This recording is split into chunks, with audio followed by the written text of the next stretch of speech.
नमस्कार, मैं मनु पवार और मेरे साथ जो दूसरी विंडो में आप देख रहे हैं, जो खास मेहमान आप उनको मेरे पिछले से पिछले वीडियो में देख और सुन चुके हैं। रुद्रप्रयाग जिले के अगस्त्य मुनि से हैं वरिष्ठ पत्रकार हरीश गुसाई जी, जिनसे केदारनाथ विधानसभा उपचुनाव की वोटिंग से पहले मैंने बातचीत की थी। अब तो खैर वोटिंग निपट चुकी है और इसमें जो बड़ी बड़ी बातें दिख रही हैं उसे जो चुनाव का एक मोटा मोटा अनुमान तो लग ही रहा है। हालांकि अब किसी भविष्यवाणी करने का कोई मतलब है नहीं, अब तो रिजल्ट आने ही वाला है। लेकिन हरीश गुसाई जी से जो मैंने पिछली बातचीत की थी उसमें एक उन्होंने मोटा मोटा अनुमान लगाया था। चुनाव जो मतदान हुआ है उसका जो ट्रेंड कुछ दिखा है वो उसके आसपास ही दिखा है।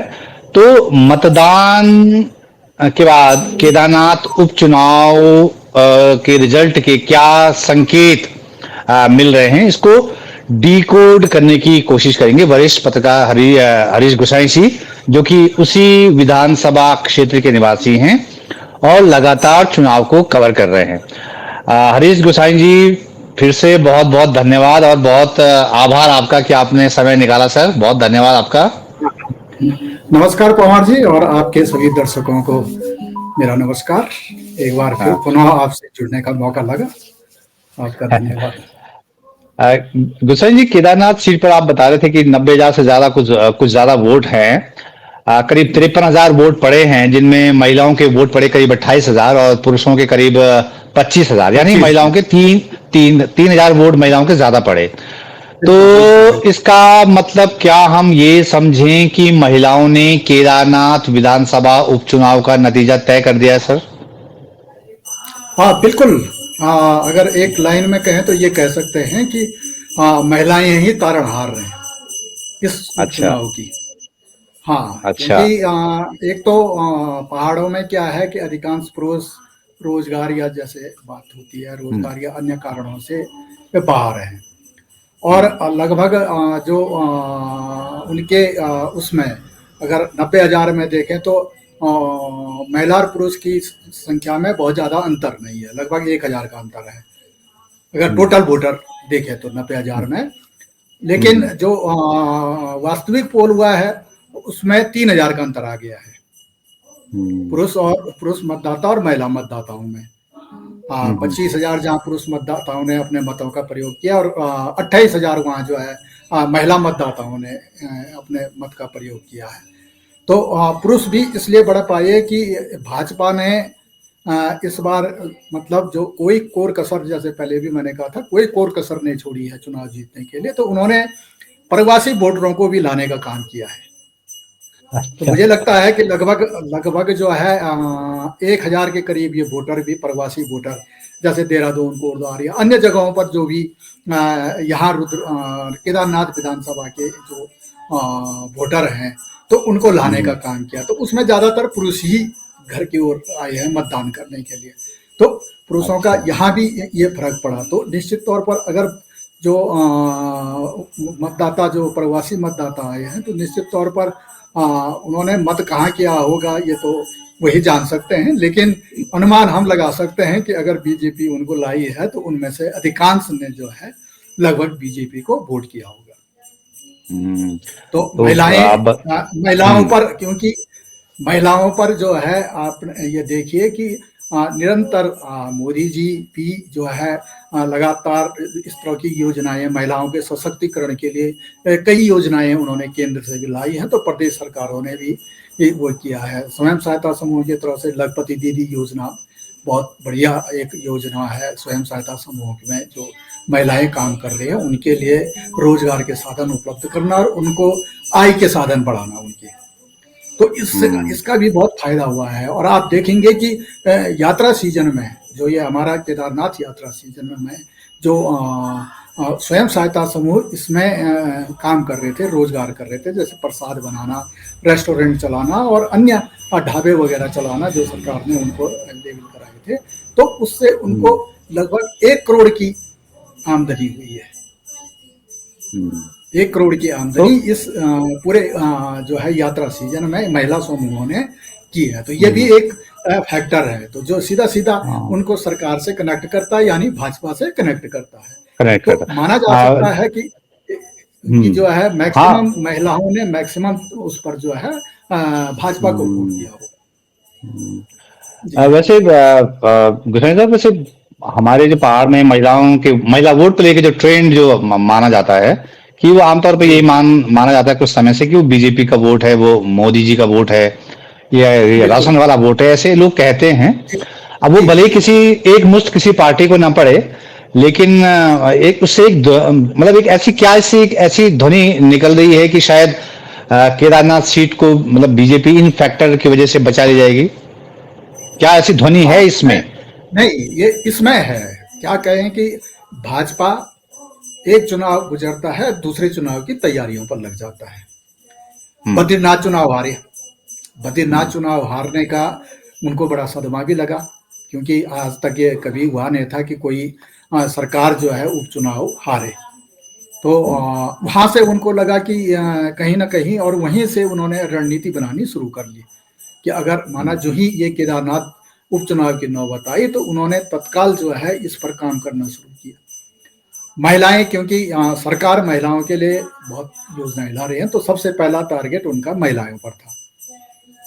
ठीक और फिर चुनाव की घोषणा महिला वोट ज्यादा भी है केदारनाथ में, ज्यादा भी है, इसलिए। ज्यादा भी है। जी जी जी। इसलिए भी जी। जो है हर का वो ध्यान उनकी ओर होता है। गांव में वही लोग, महिलाएं ज्यादा हैं, तो उन पर पकड़ बनाने के लिए भाजपा ने ठीक चुनाव की घोषणा होने से कुछ समय पूर्व ही मुख्यमंत्री ने यही अगस्त मुनि में महिला सशक्तिकरण की एक विशाल रैली भी वो की, जिसमें महिला समूहों को बुला करके उनको ये सब एक चुनाव की तैयारी थी। ये भी माना जा सकता हम्म। है, जैसे लोकसभा चुनाव से पहले उन्होंने नारी शक्ति बंधन कार्यक्रम चलाए प्रत्येक जिले में, मुख्यमंत्री जी ने, और उसमें लगभग जितनी लाभान्वित महिलाएं हैं, चाहे किसी भी क्षेत्र में से हैं, वो जितनी भी, उनको बुलाया गया। तो ऐसा ही चुनाव से पूर्व उन्होंने यहाँ कुछ दिन पूर्व जो ही मतलब जो ये चुनाव की घोषणा होने से एक हफ्ता पहले ही उन्होंने एक सम्मेलन यहाँ भी जो है नारी सशक्तिकरण का एक सम्मेलन भी बुलाया। तो निश्चित हम्म। तौर पर ये उनकी उस पकड़ को और मजबूत करने के लिए था। अच्छा। और चुनाव में दिखा भी, गांव में जब हम हम्म। गए तो चुनाव में दिखा भी, महिलाओं ने चाहे जो भी नाराजगी रही हो भाजपा से, तो लेकिन मोदी जी का फैक्टर वहां काम किया कि मोदी जी ने बहुत कुछ दिया है, राशन दिया हाँ, है, आपने पेंशन दे रहे हैं, पिछले बातचीत पहले में भी पिछले आपने उसमें बताया था। दिखा था, जी और वो जी जी दिखा जी। है। वो अच्छा। यहाँ वोट पैटर्न में दिखा भी है कि मतलब महिलाएं चाहे थोड़ा बहुत नाराज भी रही होंगी, लेकिन वहां पर मोदी जी आ गए हैं, और मोदी फैक्टर वो जो है उनको मजबूर किया कि वो भाजपा के पक्ष में आए।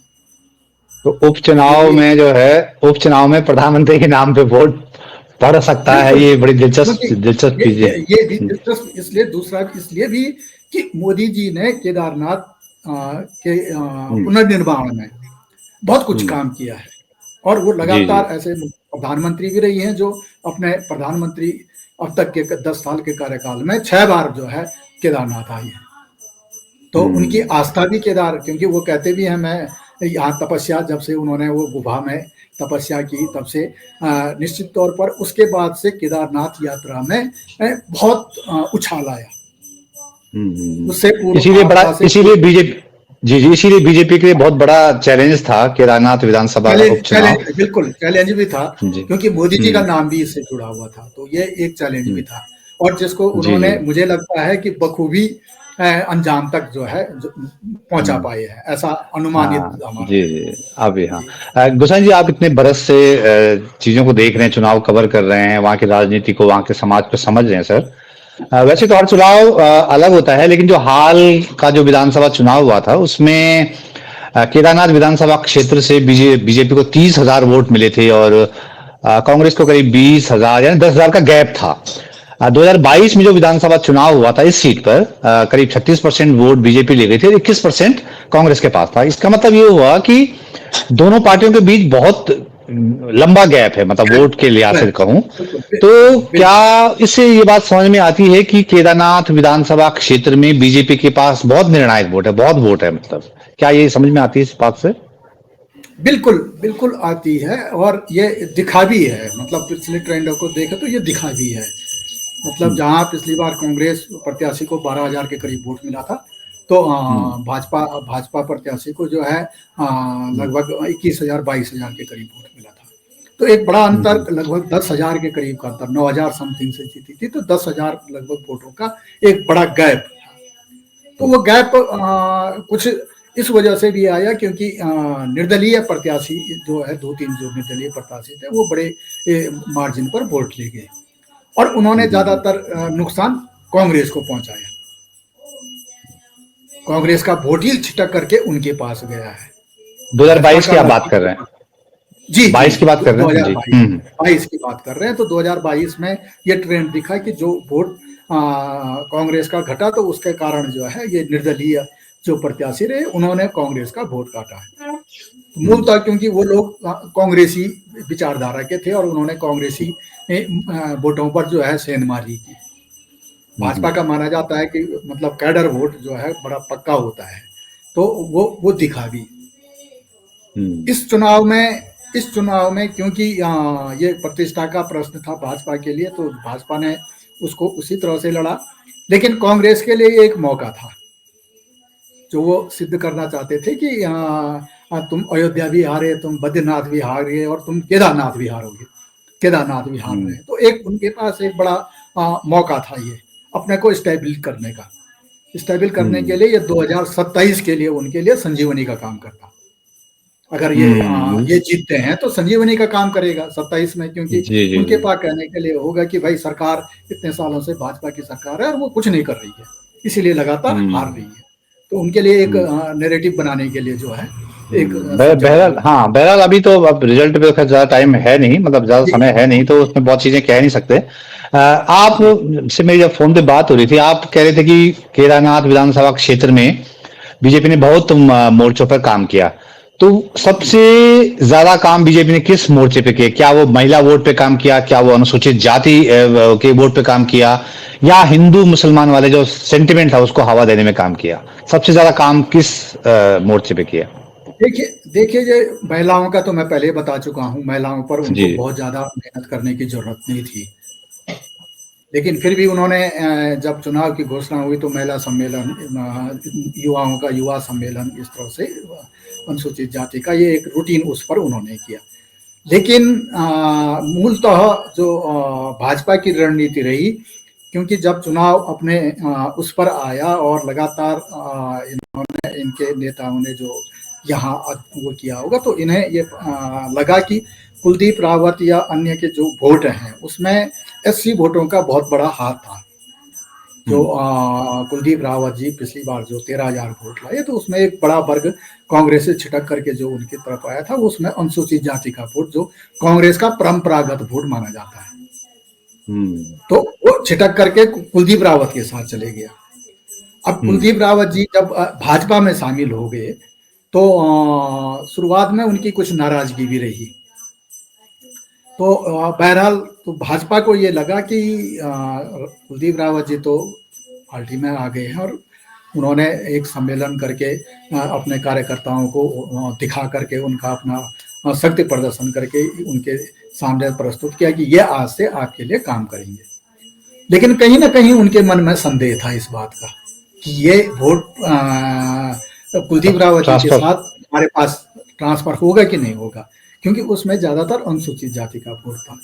तो उन्होंने उस रणनीति से काम करना शुरू किया उस पर जो हमको दिखा। तो उसका पहला प्रयोग उन्होंने अनुसूचित जाति स्वाभिमान सम्मेलन आयोजित करके एक सभी क्षेत्रों से अपने जो है एक उनको एकत्रित करके और मुख्यमंत्री जी ने उनके बीच पहुंच करके और उनको जो है अपने पक्ष में करने का वो किया।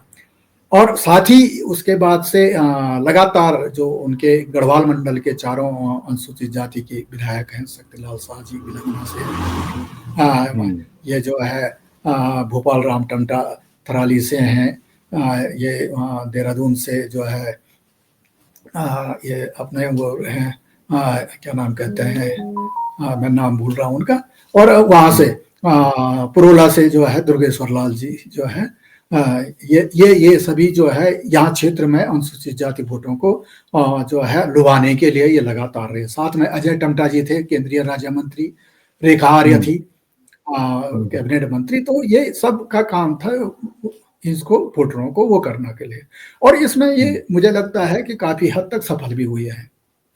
फिर मूलतः जो अंतिम 2 दिन होते हैं चुनाव के, वो बड़े महत्वपूर्ण होते हैं किसी भी चुनाव में। हम्म, और जो फ्लोटिंग वोट होता है, जो रुका रहता है कि हमने कब क्या करना है, उस फ्लोटिंग वोट पर इन्हीं 2 दिनों में जो है पूरा जो है वो लगाया जाता है, जोर लगाया जाता है। तो यहाँ मुझे हम्म। लगता है कि कांग्रेस थोड़ा कमजोर पड़ी है इन अच्छा, 2 दिनों में। हो आखिरी सक समय में। आखिरी 2 दिनों में, हम्म, आखिरी समय में, पहले बड़ा अच्छा चला, बिल्कुल कांटे की टक्कर लग रही थी पूरे उसमें। लेकिन इन 2 दिनों में हो सकता है संसाधनों की कमी, क्योंकि संसाधन बहुत कम थे कांग्रेस के पास। तो इतने हम्म, बड़े नेता क्षेत्र में थे, तो लगभग संसाधन उधर खत्म हो गए, और लास्ट मोमेंट पर जो उनको संसाधन चाहिए थे, मैन पावर, वो अन्य जो भी पावर है, वो उसमें थोड़ा कमजोर हुए हैं। तो वहां पर जो है हम्म, भाजपा ने अपनी रणनीति को अंजाम तक पहुंचाया, और हमने देखा भी कि कई जगहों पर जो है अनुसूचित जाति के अधिकांश लोगों ने उनको वोट किया है। तो अच्छा। वोट करते नजर आए। तो इससे लगता है कि भाजपा ने यहाँ लीड ले ली। हम्म। अब बाहर जो आप ये भी, नाराजगी है, जी, जी, जी, हाँ जी, जी, बोलिए, हाँ, बोलिए। तो जो नाराजगी दिख रही थी, तो उसको उन्होंने यहाँ कवर कर लिया अनुसूचित जाति अच्छा, के वोटों से। जी। अच्छा। आप बता रहे थे कि केदारनाथ इलाके में बीजेपी ने अपने कार्यकर्ताओं को, अपने समर्थकों को, अपने जो शुभेच्छुक हैं, उनको लगातार इंगेज रखा इस बीच, मतलब चुनाव से पहले लगातार कुछ ना कुछ हैपनिंग होती रही। क्या ये चीजें, मतलब ये क्या वो सबक था बद्रीनाथ वाला, बद्रीनाथ उपचुनाव का सबक था ये कैसे, क्या किया बीजेपी ने? क्या ये बीजेपी को पे करेगा, मतलब ऐसा लग रहा है आपको?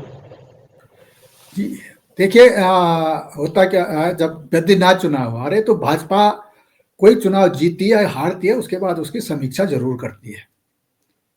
तत्काल तत्काल उनकी समीक्षा हो जाती है, और अगले चुनाव की तैयारियों पर वो उससे सबक लेकर के अगले चुनाव की तैयारियों पर जुट जाते हैं, जो अब तक हमने देखा है।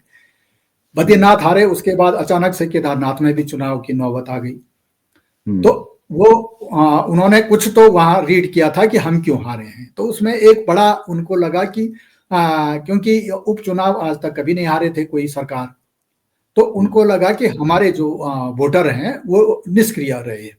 उनको लगा कि उपचुनाव है, सरकार तो जीती जाएगी, कोई खास करने की जरूरत तो इसमें है नहीं, और जो है वोट नहीं भी देंगे हम, 2-4 लोग नहीं भी देंगे तो क्या फर्क पड़ता है, जीत तो रही है।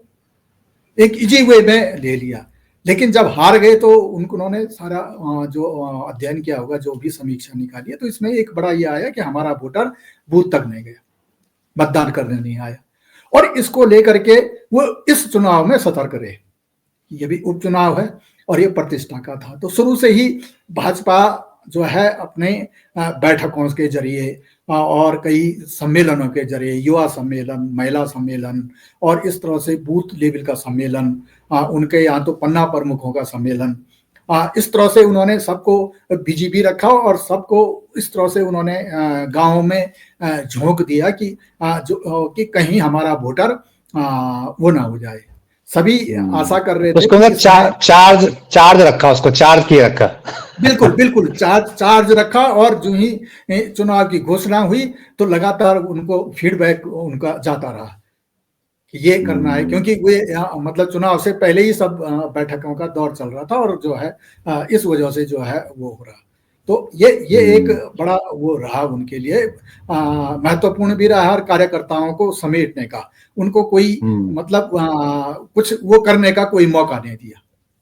हम्म, ऊपर से जहां जहां शक की गुंजाइश थी, वहां वहां उन्होंने जो है क्या कहते हैं कि वो जैसे फुटबॉल में होता है ना, मैन टू मैन, एक के पीछे एक। तो ये भी देखने को मिला। मैन टू मैन मार्किंग जो है। मार्किंग, हाँ, तो एक ही अगर एक पर जो है वहां सौंपा हुआ है, तो उसके पीछे दूसरा आदमी लगाया हुआ है कि वो उस तरह से काम कर भी रहा है कि नहीं कर रहा है। तो ये बड़ा वो महत्वपूर्ण हो गया। चिपट गए, बिल्कुल, मतलब उसमें। चिपट गए, बिल्कुल बिल्कुल बिल्कुल। ये वाली बात रही। अच्छा गुसाई जी, वो चुनाव के दौरान बड़ी चर्चा हो रही थी कि अगर बीजेपी केदारनाथ उपचुनाव हारी तो धामी साहब की कुर्सी चली जाएगी। हरक सिंह रावत भी कह चुके हैं ये बात। अगर बीजेपी ये चुनाव जीतती है तो क्या इसका क्रेडिट जो है वो धामी साहब को जाना चाहिए? बिल्कुल जाएगा, क्योंकि हम्म। पूरे इस चुनाव में धामी जी ही काम करते नजर आए। भले ही हम्म। संगठन पूरा लगा हुआ था, क्योंकि जहां तक ये हुआ कि संगठन की जिद्दी रही कि आशा नौटियाल जी को टिकट मिला, पुराने वो थी, और संगठन की ने इनका नाम प्रपोज किया कि आप इनको टिकट दीजिए। तो हम्म। संगठन, हमने ये भी देखा कि विगत भाजपा चुनावों में जो बीजेपी संगठन के कुछ लोग थे वो कहीं नहीं दिखे, लेकिन इस चुनाव में वो बिल्कुल खुल करके आगे आए। तो ये भी देखने को मिला, संगठन पूरा एकजुट होकर के मतलब उनके लिए काम करना इस समय काम करने लगा। दूसरा, वो तो अपने संगठन तो अपने हिसाब से कर ही रहा था, लेकिन जिस तरह से धामी जी लगातार इसका फीडबैक लेते रहे, लगातार मतलब 4-4 सभाएं की, धामी जी ने 4 सभाएं मतलब इस उसमें की, इस विधानसभा इस चुनाव के दौरान जो है एक उपचुनाव के लिए ये 4-4 सभाएं उन्होंने यहाँ की। तो इससे ये लगा कि वो निरंतर जो है बस वो जो कि इस उसमें रहे, और वो दिखे भी हर जगह की, और वो वोटरों से कनेक्ट करते रहे लगातार जो है। तो निश्चित तौर पर अगर भाजपा इस सीट को गेन करती है तो उसका क्रेडिट भी धामी जी को जाएगा, निश्चित तौर पर। दूसरी बात ये थी गोसाई जी, 2022 के चुनाव में हमने देखा कि करीब 66% के आसपास वोटिंग हुई थी। इस बार जी। घट के 59% रह गए, करीब 7% जो है कम वोट पड़े। तो वोटरों ने जो उदासीनता दिखाई, मतलब बहुत उत्साह नहीं था चुनाव को लेके। तो ये किसके लिए चिंता की बात है? क्या ये सत्ता रूलिंग पार्टी के लिए है या अपोजिशन के लिए? क्या ये कांग्रेस के चिंता की बात है कि लोगों में उत्साह नहीं था? आप कह रहे हैं कि बीजेपी कार्यकर्ता चार्ज था, वो तो वोट पे गया, पोलिंग बूथ पे गया। तो जो कम वोटिंग हुई, इसका मतलब ये है कि बीजेपी का वोटर तो गया है लेकिन बाकी शायद नहीं जा पाए, ऐसा कुछ लग रहा है क्या ये इसका संकेत? हाँ, बिल्कुल बिल्कुल, आप ये देखिए, वैसे तो उपचुनाव में बहुत बड़ा परसेंटेज नहीं जाता है जी। वोटिंग का जो है, क्योंकि उदासीन वोटर रहता है कि सरकार तो जीती जाएगी, लेकिन ये चुनाव किसी अन्य मामलों से अलग हटके रहा। तो जो दिखा, मतलब भाजपा अपने वोटरों को लाने में तो कामयाब रही, लेकिन मुझे लगता है कांग्रेस जो है अपने वोटरों को बूथ तक लाने में कहीं ना कहीं उनकी कमी रह गई। हम्म। और ये हमको जब हम मतदान के दिन घूम रहे थे तो ये दिखा भी कि अच्छा। कांग्रेस यहाँ कमजोर पड़ी। अच्छा। कांग्रेस का जो चुनाव प्रचार रहा बहुत धमाकेदार रहा। शुरुआत धीमी शुरुआत हुई, लेकिन उसके बाद से जब बड़े नेता आए तो वो एक मतलब एक उत्साह का माहौल उसमें आया। सब जो है वो गए, सब जो है एक एकत्रित एकजुट हुए सारे। और उसके बाद जो है एक जो दिख रहा था कि ये पहले एक तरफा चुनाव है, लेकिन वो अचानक से पूरा जो है उसमें आ गया। तो जो है उसके बाद जो है आप देखेंगे कि बड़े नेता हरीश रावत जी, गोदियाल जी, कर्ण मेहरा और तमाम उनके बड़े नेता जो है क्षेत्र में आए। और मैं समझता हूँ सबसे ज्यादा फर्क पड़ा हरीश रावत जी और गणेश गोदियाल जी का। वो लगातार क्षेत्र में लगभग पूरे पूरे क्षेत्र में जब से आए तब से ठीक जो है चुनाव के बाद ही जो है वो यहाँ से गए। जिस मतलब जब चुनाव प्रचार बंद हुआ तभी क्षेत्र से बाहर गए। और उनके आने से एक बड़ी बात ये हुई कि कांग्रेस का जो वोटर था, पुराना वोटर जो नाराज था, जिसको कोई पूछ नहीं रहा था या जो वो था, तो वो जो है उनके आने से, वो लगातार जब क्षेत्र में रहे तो उनके आने से वो भी बाहर निकला, वो भी सक्रिय हुआ। हम्म। तो कांग्रेस को वहां से संजीवनी मिली, इससे ये संजीवनी मिली। लेकिन तो बड़े नेताओं के तब वो आने फाइट। से एक हम्म। हम्म। फाइट बढ़ रही है, लेकिन एक जी नुकसान भी जी। हुआ कांग्रेस को। नुकसान ये हुआ कि बड़े नेता आने से कार्यकर्ता उन नेताओं के इर्द गिर्द ही घूमते रह गए। आप समझे ना, मतलब वो जो है जैसे हरीश रावत जी का दौरा लगा तो उनके साथ 20-25 कार्यकर्ता उनके साथ उनकी ड्यूटी लग गई कि आप हरीश रावत जी के साथ रहेंगे। तो वो उस क्षेत्र में जहाँ जहाँ हरीश रावत की नुक्कड़ सभाएं हुई वहाँ वहाँ रहे साथ में। लेकिन उसके बाद जो गांव में घर घर जा करके मतदान के लिए उनको प्रेरित करना या उनको अपने पक्ष में वो करने की बात हुई, तो वो कहीं ना कहीं उनसे ये छूट गया, क्योंकि दिन भर तो उनके साथ रह गए और ये लगातार मतलब एक दिन की बात नहीं, पूरे चुनाव प्रचार के दौरान तो कनेक्ट मतदाताओं से डायरेक्ट कनेक्ट करने के लिए कहीं ना कहीं कांग्रेस पीछे रही, और जिसका हम्म लगता है कि उसका नुकसान उन्हें दिखेगा, हम्म। जो हमने तो देखा है। आप तो लगातार ग्राउंड पे चुनाव को देख रहे थे। आपको किन जी इलाकों जी। में ऐसा लगा कि यहाँ बीजेपी और कांग्रेस में बहुत तगड़ी फाइट है, कह नहीं सकते कि कौन आगे रहेगा या कौन पीछे रहेगा, कुछ आपको लगा ऐसे इलाके कि जहाँ लगा कि हाँ ये यहाँ पे दोनों में तगड़ी फाइट है? नहीं नहीं, ऐसा देखिए, ऐसा है कि इलाका देखा जाता है यहाँ या वहाँ, लेकिन इलाके में क्या होता है, कुछ बूथ हम्म जो है, कुछ बूथ पर भाजपा बहुत आगे रह जाती है तो कहीं कांग्रेस बहुत आगे रहती है। तो ऐसा नहीं है कि बहुत ज्यादा इलाकों की अगर बात करें तो अलग अलग इलाके हैं, जैसे आप गुप्तकाशी से ऊपर का इलाका, जो ऊपर का इलाका है, तो अब तक भाजपा को वहाँ बहुत अच्छे तादाद में वोट मिलता है। लेकिन वहाँ हाँ उनको नुकसान, थोड़ा बहुत नुकसान होगा उसका, त्रिभुवन चौहान जो निर्दलीय उठे हुए हैं, क्योंकि वो भी उसी इलाके के हैं, तो वहाँ हम्म। वो भी अच्छा खासा वोट ले जा रहे हैं, दिख रहा है, क्योंकि युवा अच्छा। उनके साथ दिखा है कि बॉबी पंवार जब उनके पक्ष में जो है उन्होंने नुक्कड़ सभाएं की बॉबी पंवार ने, और उससे युवाओं का एक जोश चढ़ा और वो उनके पक्ष में। लेकिन कई जगह से ये रिपोर्ट भी आई कि अंतिम अंतिम दिनों में वो जोश कहीं ना कहीं ठंडा होकर के वो फिर जो है पुरानी उस पर अपने आ गई।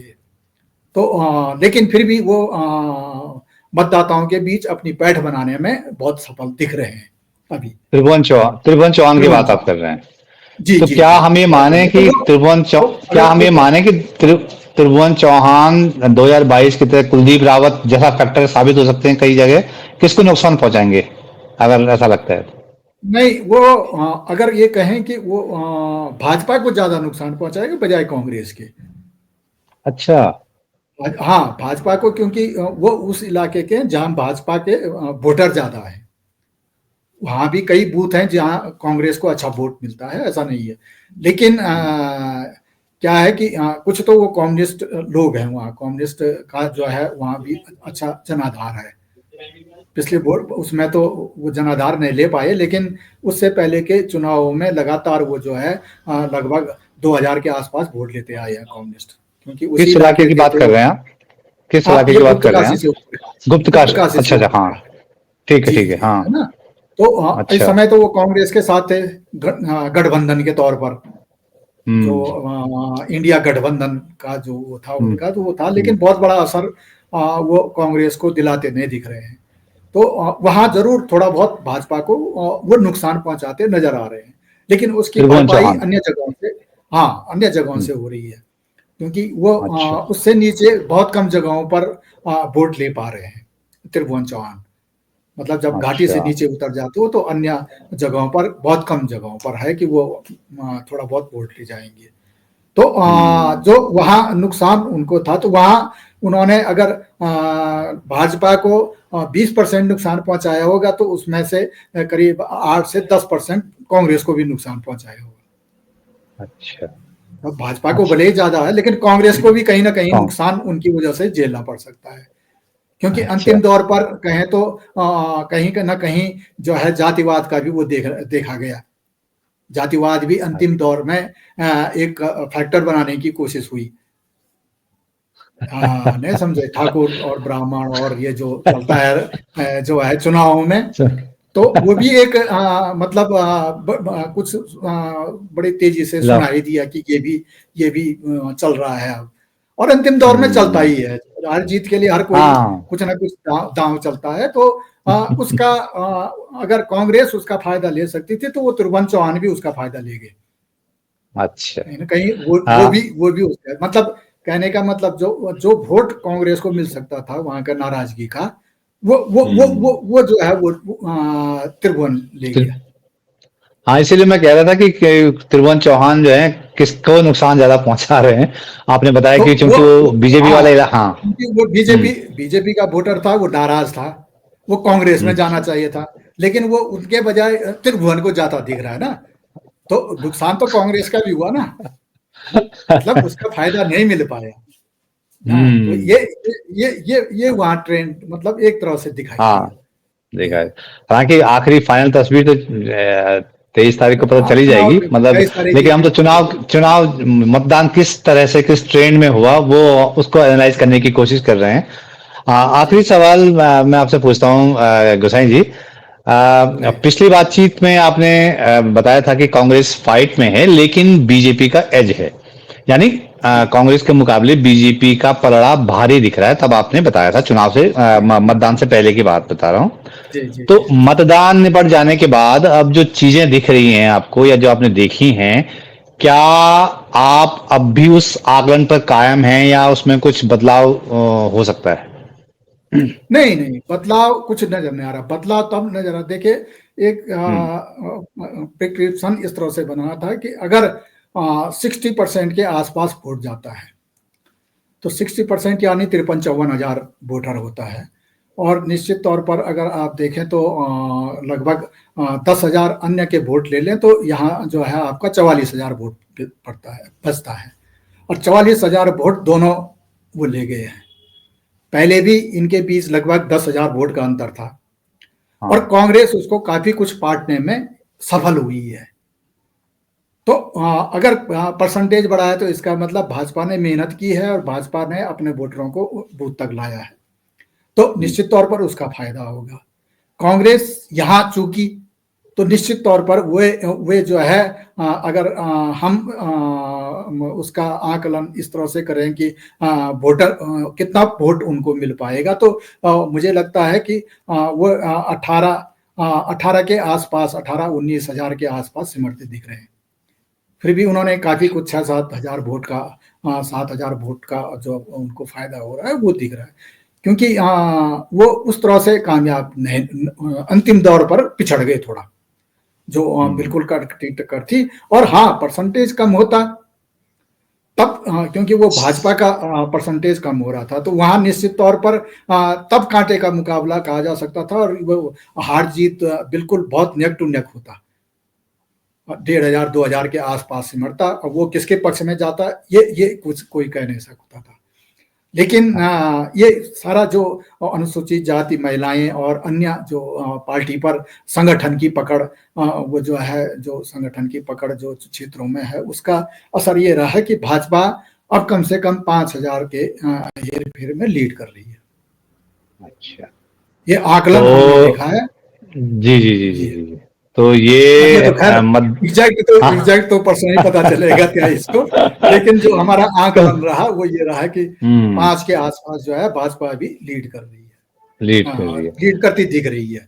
दिख अगर रही है, हाँ हाँ। जो हम कह रहे हैं कि वोटों का जो फ्लक्चुएशन इस तरह से हुआ होगा, तो हाँ हाँ हाँ हाँ, वही मतलब ये मतदान के बाद का विश्लेषण है, मतलब जनादेश तो अब विश्लेषण ईवीएम में जनादेश तो ईवीएम में बंद ईवीएम हो में है, चुका है। बंद हाँ, हो चुका है। लेकिन इसलिए हम भी कोई भविष्यवाणी नहीं कर रहे हैं, लेकिन जो ट्रेंड देखा गया है मतदान के दौरान ट्रेंड उसी को देखा गया एनालाइज करने की उसको एनालाइज करने की कोशिश कर रहे हैं कि इसका मतलब क्या हुआ, इसका मतलब क्या हुआ, ये एक अनुमान हम लगा रहे हैं। तो गोसाई जी, फिर से बहुत धन्यवाद इस बातचीत के लिए, और कोशिश करेंगे कि चुनाव रिजल्ट के दिन मुलाकात हो, उस दिन और बातचीत करें। जरूर जरूर तो जरूर बहुत बहुत जरूर जरूर। धन्यवाद आपने, बहुत बहुत चलिए, धन्यवाद आपने बहुत समय बहुत दिया सर, धन्यवाद। बहुत शुक्रिया। बहुत धन्यवाद। नमस्कार नमस्कार।